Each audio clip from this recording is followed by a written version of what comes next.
Alors aujourd'hui je vous retrouve dans cette nouvelle vidéo pour vous faire un autre crash test, cette fois-ci un crash test d'un produit qui est vraiment très en vogue également. Je ne sais pas si vous en avez déjà entendu parler vous de votre côté, en tout cas moi ça a été une découverte totale parce que j'ignorais complètement que ce procédé existait de cette façon-là. Donc il s'agit de la tanninoplastie ou tanninoplastie, je sais pas du tout comment ça se prononce. Donc il s'agit de la tanninoplastie. Ça fait un nom un peu bizarre, on a presque l'impression qu'il s'agit d'une intervention de chirurgie esthétique. En réalité c'est un soin, c'est un lissage brésilien, mais qui ne contient aucun agent nocif pour la santé, aucun perturbateur endocrinien et surtout pas de formol. Voilà, c'est un lissage en fait qui est naturel, voire même il y en a qui disent qu'il est bio, pourquoi pas.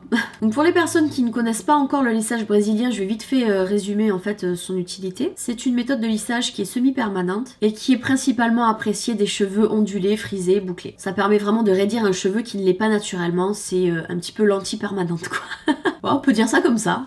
Mais outre l'effet lissant, il s'avère être un des soins les plus puissants qui existent à l'heure actuelle pour redonner un aspect réparé aux cheveux les plus sensibilisés et les plus abîmés. Ça peut être pour plusieurs choses, hein, causé par plusieurs facteurs. Ça peut être les décolorations à répétition, ça peut être des cheveux mal entretenus, enfin bref quoi, un cheveu sensibilisé, abîmé. Et finalement le cheveu, il apparaît beaucoup plus dense, beaucoup plus brillant, beaucoup plus souple. Vous retrouvez de la matière, enfin bref, ça promet vraiment d'avoir une chevelure de rêve. Mais c'est vrai que le lissage brésilien fait aussi beaucoup parler du fait qu'il contient du formol. Et le formol, c'est un composé organique qui n'est pas forcément bon pour le cuir chevelu. Vous pouvez vous retrouver avec des dermatites, beaucoup de pellicules, voire même la chute de vos cheveux par poignée. Donc je vous rassure tout de suite, ce ne sont pas des effets secondaires qui sont très très courants, mais il y a un pourcentage en tout cas d'effets secondaires par rapport à ce formol qui fait que beaucoup de personnes sont contre les lissages brésiliens, notamment à cause de ça, mais aussi parce que comme ça détend la fibre capillaire, je crois, ou le cheveu, en tout cas ça a tendance à légèrement le détendre, sans compter tous les ajouts chimiques et compagnie, silicone, etc. qu'il y a à l'intérieur. C'est un petit peu du rafistolage quoi, c'est pas vraiment de la vraie réparation, c'est du camouflage sur un cheveu abîmé. Vous me direz c'est mieux que rien, ça c'est clair, c'est mieux que rien quand on veut conserver une certaine longueur, mais il paraîtrait quand même que sur le long terme, ça fatigue de plus en plus le cheveu, jusqu'au point de non-retour, c'est-à-dire la coupe. Donc du coup le produit dont on va parler aujourd'hui, la tanninoplastie, c'est la méthode de lissage brésilien comme j'expliquais tout à l'heure, mais sans agents chimiques et surtout sans ce fameux formol. Donc là, comme il s'agit d'un lissage brésilien naturel, il y a un risque pour les cheveux ondulés, bouclés ou frisés de ne pas obtenir le 100% lisse. Vous risquez de tourner autour des 70% lisse, ce qui est déjà pas mal. Après, si vous êtes très exigeant, il se peut que ça ne vous convienne pas. Donc écoutez, moi j'ai les cheveux lisses, pas particulièrement ondulés, frisés ou bouclés, ils sont vraiment raides comme des baguettes. Donc c'est pas vraiment un soin que je vais utiliser pour lisser ma chevelure, c'est vraiment un soin que je vais utiliser pour son aspect réparateur. Étant donné que mes cheveux sont quand même assez longs, je les porte quasiment en bas du dos, vous vous doutez bien que ce sont des longueurs qui sont très très vieilles, très usées, très abîmées, fourchues. Donc ouais, j'ai quand même cette curiosité de voir en fait ce que ça va donner. Alors, les produits que j'ai, ils viennent d'un site qui s'appelle Airliss. Je vous montre ici la carte de visite. Je vous laisse également en barre d'infos le lien de la personne qui vend ça, si jamais vous êtes intéressé en fin de vidéo. Voilà, donc en fait c'est une personne qui me suit, qui a son petit business de produits comme ça, de lissage, et elle m'a proposé de tester, donc c'est exactement ce qu'on va faire, et je vais vous présenter d'ailleurs les produits, ce que j'ai, comment ça se présente et surtout leurs fonctions. Le premier produit c'est le shampoing clarifiant. Le second produit c'est vraiment le lissage en lui-même, enfin c'est le soin reconstructeur d'ailleurs c'est noté ici. C'est vraiment là-dedans qu'il y a tous les actifs naturels et elle a été gentille, elle m'a mis un petit quelque chose en plus. C'est un soin à l'argan et à la kératine qu'il faut mélanger dans un peu d'eau et apparemment c'est un liquide qui se transforme en crème et c'est une crème qui peut prolonger en fait l'effet du lissage quand vous arrivez en fin de vie de votre lissage, histoire de prolonger un petit peu les effets avant d'en refaire un, étant donné que c'est quand même un peu onéreux. C'est une solution qui peut être sympa, je testerai. Au niveau des résultats sur les cheveux, la tanninoplastie, on va dire que ça peut tenir entre 3 et 6 mois. Si ça tient 6 mois c'est impeccable quoi, ça veut dire que vous faites ça 2 fois par an si jamais vous avez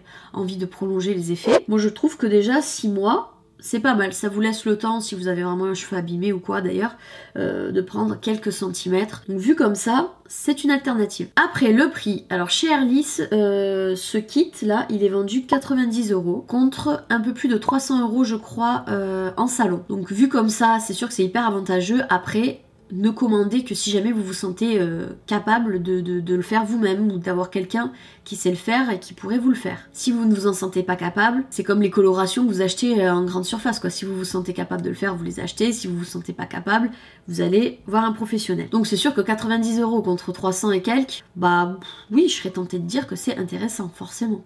Et du coup, on va parler aussi un petit peu de la composition du lissage, parce que je pense que c'est ce qui vous intéresse. Moi, c'est ce qui m'a beaucoup intéressé aussi de savoir. Donc à l'intérieur de ce produit-là, qui est le lissage, on a de la kératine, du collagène, du beurre de graines de céréales, de l'huile de macadamia et surtout du tanin.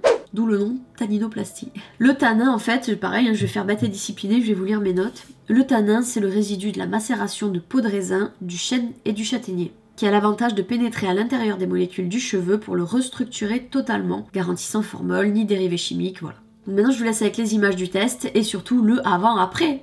Alors, la première étape, ça va être de laver 2 fois les cheveux avec le shampoing clarifiant. Alors, le shampoing clarifiant, en gros, c'est c'est une forme de nettoyage profond qui va absolument tout éliminer en termes de corps gras et étrangers, les impuretés, par exemple les particules de pollution, voilà. Mais aussi les résidus de silicone, si jamais vous utilisez des shampoings avec beaucoup de silicone, ça permet vraiment de décrocher le silicone de vos cheveux pour partir sur une base totalement neutre.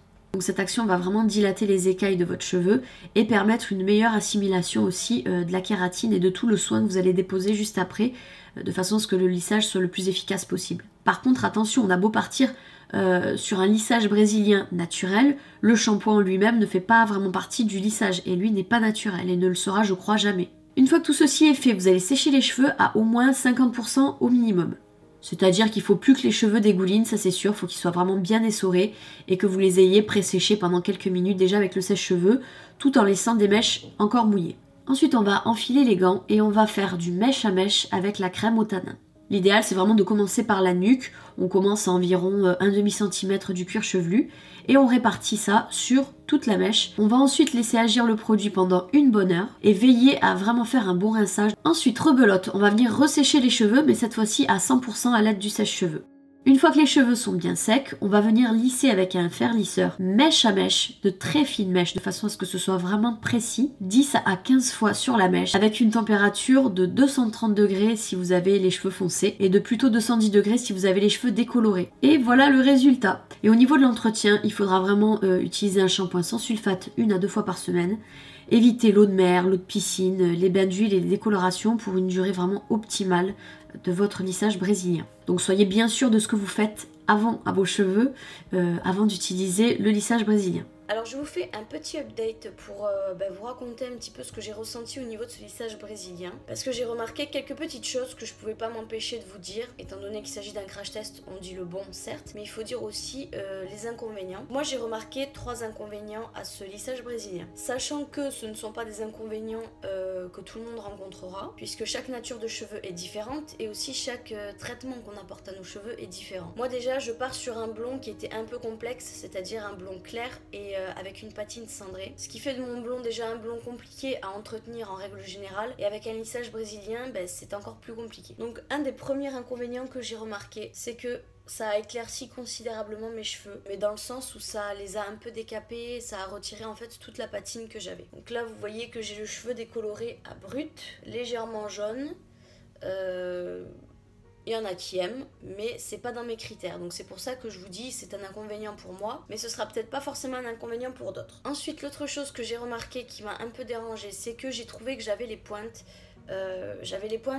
vraiment très sèches. Mais vraiment très sèches, et j'ai eu assez peur. Je me suis dit mais qu'est-ce que j'ai eu sur les cheveux quoi. Et en réalité, la personne qui m'a envoyé ce kit à tester m'avait fourni une petite fiole, vous vous souvenez? Et cette petite fiole, je l'ai appliquée majoritairement sur mes pointes et sur mes longueurs.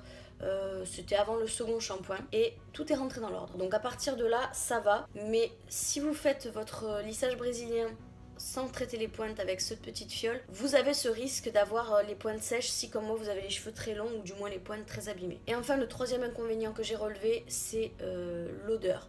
Donc pas l'odeur quand vous êtes en train de le faire sur vos cheveux, l'odeur quand vous shampouinez vos cheveux. Il y a une espèce d'odeur, moi qui m'a fait aussi assez peur, ça sentait comme la moisissure. Et j'avais l'impression que ça venait de mes éponges, j'avais l'impression, j'arrivais pas à déterminer d'où venait l'odeur, jusqu'à ce que je me rende compte que ce soit mes cheveux. Rassurez-vous encore une fois, c'est pas une odeur qui va persister une fois le cheveu sec, c'est vraiment quand le cheveu est mouillé, quand vous le passez sous l'eau, il va avoir cette odeur de moisissure, et c'est moi qui dis ça, mais c'est une odeur qui est amenée à s'estomper. Ce sont les petits inconvénients que j'ai relevés pour ce lissage. Autrement dit, au niveau de mes longueurs, j'ai vraiment le cheveu très brillant, mais vraiment brillant. Et encore là, je ne les ai pas lissés, je vous montrerai une photo lissée. Donc je le recommanderais peut-être pas forcément aux blondes très très claires. Aux blondes classiques, oui, aucun problème, mais par contre aux blondes très très claires, à éviter quand même. Mais voilà, il fallait vraiment que je fasse un petit update pour que vraiment la revue soit complète. Et voici le fameux avant-après. Donc je vous laisse en juger par vous-même. Voilà, bah écoutez, j'espère que cette revue vous aura plu. N'hésitez pas à partager vos avis si jamais vous avez déjà testé les produits de chez Airlisse, comment ça a réagi sur vous, avec nous votre expérience du lissage brésilien. Je vous mets à disposition tous mes réseaux sociaux et on se dit à très bientôt pour une prochaine vidéo. Bye bye.